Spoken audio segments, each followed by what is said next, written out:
क्या आप जानते हैं कि आपकी रसोई में इस्तेमाल होने वाली हींग भारत में अभी तक उगाई ही नहीं जाती है? और भारत को केवल हींग के इंपोर्ट के लिए हर साल करीबन $100 मिलियन खर्च करना पड़ता है। हम पूरे भरोसे के साथ ये कह सकते हैं कि आज जो इंफॉर्मेशन आपको इस वीडियो में मिलने वाली है, आप में से 90% लोग अभी तक इस बात को नहीं जानते होंगे और शायद आप इसे कम ही लोगों को पता होगा कि मसालों में इस्तेमाल होने वाली हींग दरअसल इतनी महंगी क्यों होती है और क्यों अभी तक भारत में हींग का प्रोडक्शन नहीं होता। आगे बढ़ने से पहले चैनल को सब्सक्राइब कर लीजिए, क्योंकि आपके लिए भले ही केवल 1 सेकंड का काम है, लेकिन इससे हमारी काफी बड़ी मदद होती है।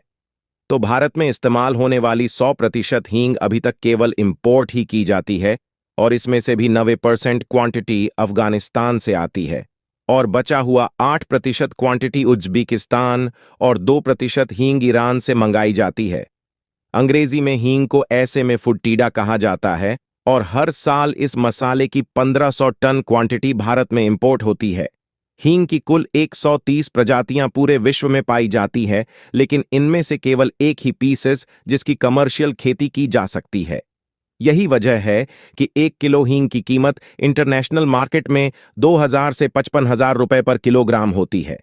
भारत की जलवायु अभी तक हींग उगाने के लिए उपयुक्त नहीं थी, पर साइंटिफिक मेथड का इस्तेमाल करके अब भारत में भी हींग उगाने की कोशिश की जा रही है और इसके लिए CSIR ने नए तरीकों का इजाद किया है और भारत के हिमाचल में एक पायलट प्रोजेक्ट को 2020 से चलाया जा रहा है।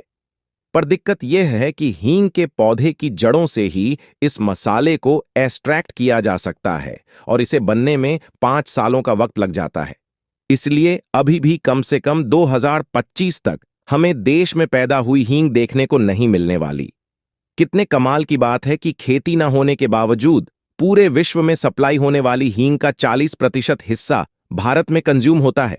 भारतीय वैज्ञानिक ने 300 हेक्टेयर पे हींग उगाने का टारगेट रखा हुआ है और जब तक भारतीय हींग का पहला बैच मार्केट में नहीं उतरता, तब तक इस प्रोजेक्ट की सक्सेस को लेकर कुछ भी नहीं कहा जा सकता।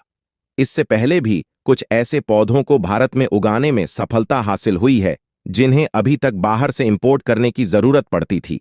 एग्जाम्पल के लिए, मलेरिया की दवाई बनाने में जिस पौधे की जरूरत पड़ती है उसे ऑटोमेसिया एनुआ कहा जाता है और आज से पहले ये पौधा केवल चीन के जलवायु में ही उग सकता था, लेकिन CSIR के ही वैज्ञानिक ने इसकी एक प्रजाति भारत में उगाना सीख लिया है। हमें विश्वास है कि हमारे वैज्ञानिक इसी तरह हींग को भी भारत में उगाने में सफलता हासिल करेंगे।